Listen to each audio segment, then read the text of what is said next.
Eu tenho vindo nos últimos dias a esta tribuna falar sobre o cenário econômico que o nosso país está atravessando, fazendo inclusive uma prestação de conta da situação econômica deste exercício de 2015. Hoje, venho aqui para fazer uma nova prestação de conta, não sobre o cenário econômico do nosso país, mas falar das promessas de campanha da presidente Dilma e o que foi que ela realizou em 2015. Essas promessas de que não iria aumentar impostos e muito menos tirar direitos dos trabalhadores brasileiros. Então eu começo a dizer tributos que a presidente Dilma disse que não aumentaria durante a sua campanha. Ela então aumentou o PIS, o COFINS, a CID nos combustíveis. Primeiro ato. Depois, a tabela de imposto de renda, aquela famosa pseudo-correção da tabela do imposto de renda.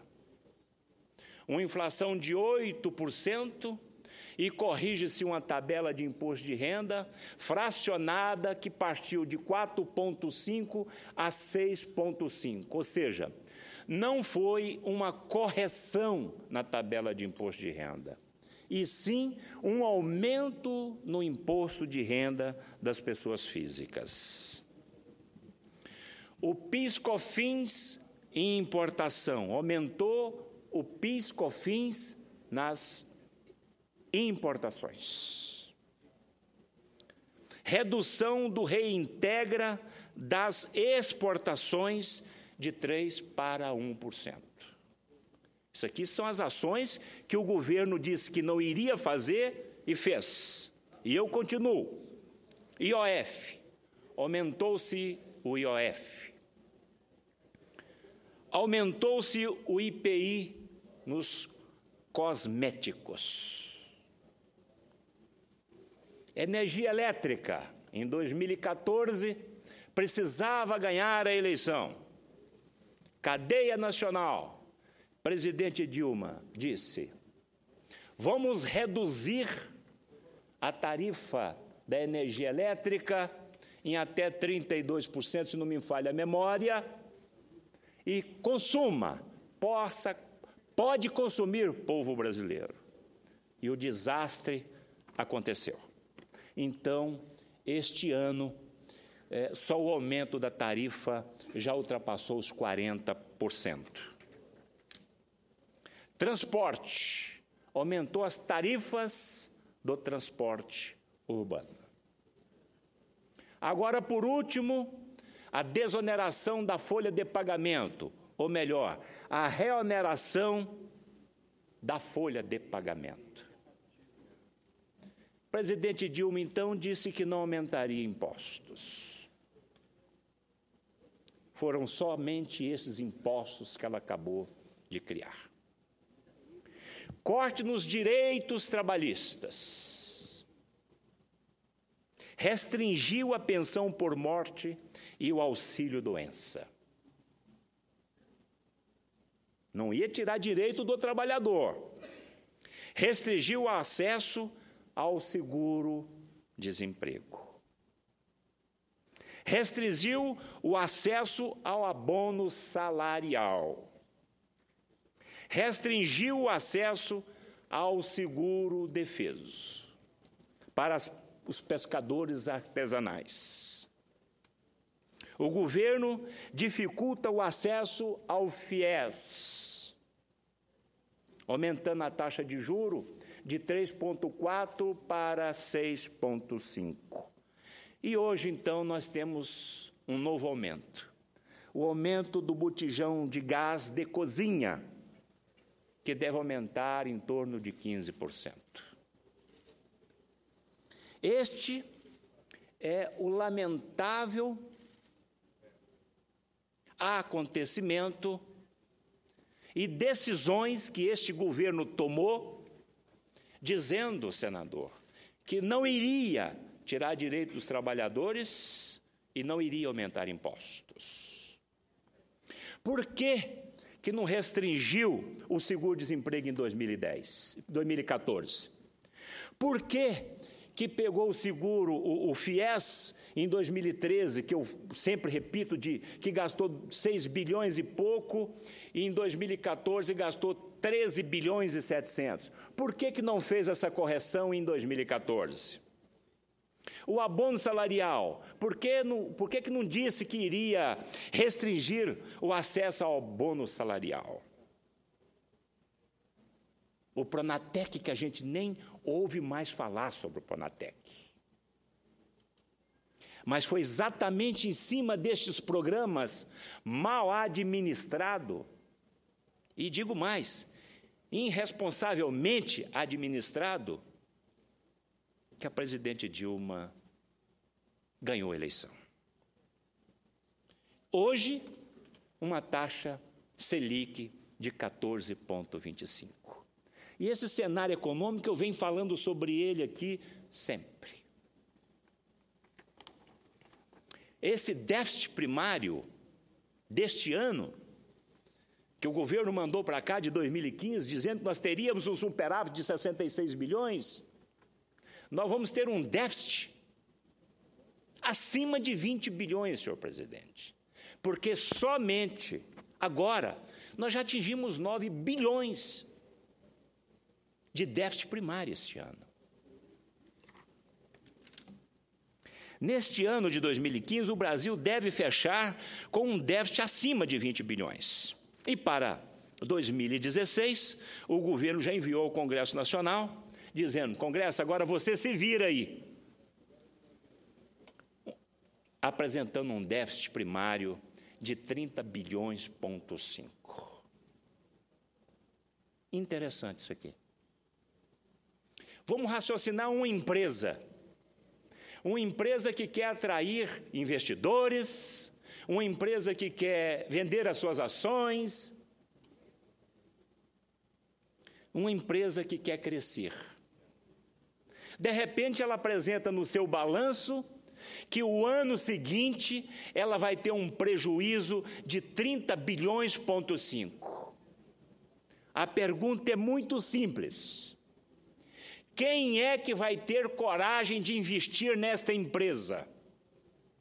Que empreendedor que vai acreditar nessa empresa? Que empresário que vai ter coragem de aumentar os seus negócios? E é exatamente isso que está acontecendo no nosso país hoje. Um descrédito total, uma desconfiança total dos nossos empresários, empreendedores. E aqui, a Moody's, a agência Moody's, há poucos dias, já rebaixou a nota do Brasil para B, A minúsculo 3. Era 2. Agora, com esse envio ao Congresso Nacional desse orçamento, com esse déficit primário de 30,5, eu não tenho dúvida que é questão de dias. A agência Fitch, a agência Moody's e a outra, eu não tenho dúvida que vai rebaixar definitivamente a nota do nosso país.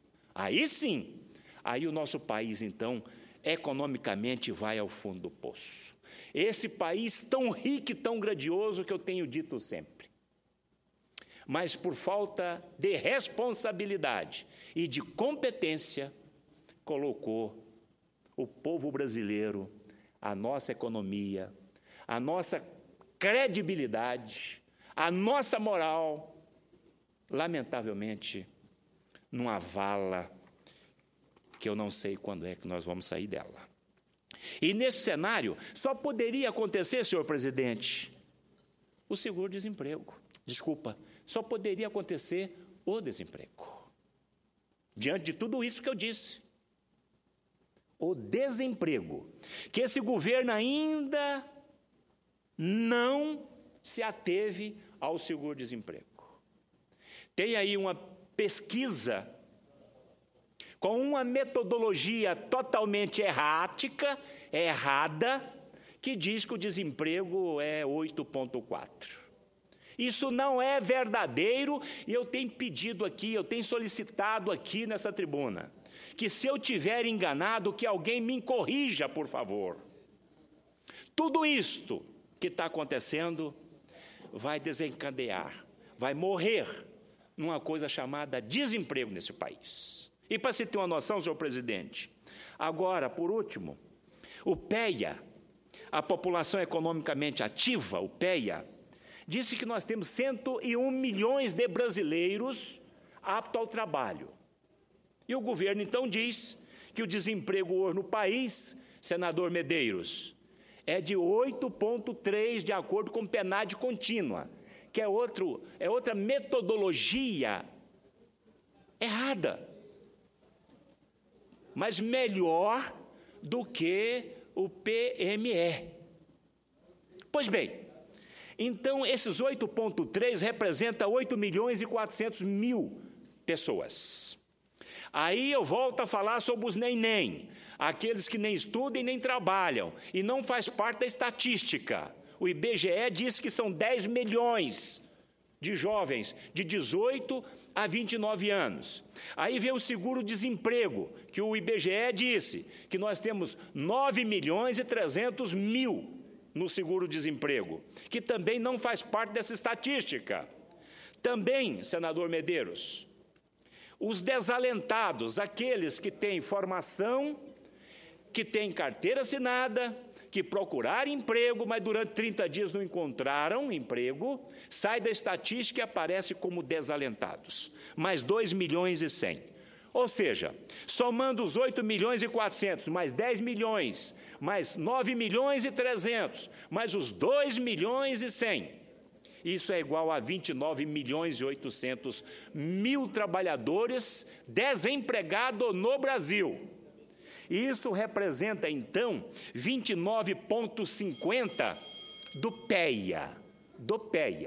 Então, o desemprego no Brasil não é 8,3. Nunca foi. Nós nunca tivemos um pleno emprego nesse país. O que nós tivemos foi números falsificados, que, na verdade, é peculiar a este governo. Estou encerrando, senhor presidente. Criticar é fácil, mas temos também a solução. A solução não tem milagre. Enquanto o governo está preocupado em aumentar impostos, deveria se preocupar em equilibrar as suas contas públicas. O governo diz que vai cortar 10 ministérios. Que 10 ministérios?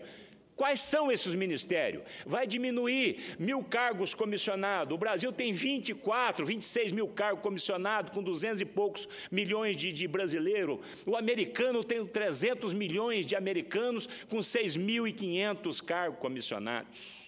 Então o governo tinha que equilibrar as contas, baixar o pagamento de juros da dívida pública. Eu disse aqui no cenário econômico que eu fiz, este ano nós devemos pagar 480 bilhões de reais somente com juros. O presidente do Banco Central disse recentemente que o Banco Central está numa posição privilegiada. E isto, só este ano, já perdeu mais de 60 bilhões do swap cambial. São loucos ou eu sou um maluco? Como é que o banco pode estar bem com um prejuízo em 7 meses de mais de 60 bilhões de reais? E eu estou com medo do governo ir nas nossas reservas cambiais, que ainda é o sustentáculo dessa nossa credibilidade que ainda resta, que é 370 bilhões de dólares que nós temos hoje em reserva, senador Medeiros. Tem que vender ativos. Eu disse aqui um dia, olha, não é um senador do PSDB, não é o PSDB que está falando, não é um senador que está falando. Tem que vender ativos. Nós temos 144 estatais nesse país. Essas 144 estatais têm 132 subsidiárias. Olha o caso da Petrobras. Não dá conta de administrar a Petrobras, imagina essas 144. Então tem que vender esses ativos. Não é o PSDB que está dizendo, é o senador Ataíde que está falando. Tem que vender. Nós estamos com uma dívida bruta hoje de 4 trilhões de reais. Um pagamento de juro de quase R$500 bilhão. Então tem que vender ativos, mas já chegaram à conclusão que tem que vender ativos, já estou escutando por aí. Baixar a taxa de juro, não dá. Não vamos aumentar a taxa de juro, para controlar a inflação. Quem controla a inflação é a lei de mercado.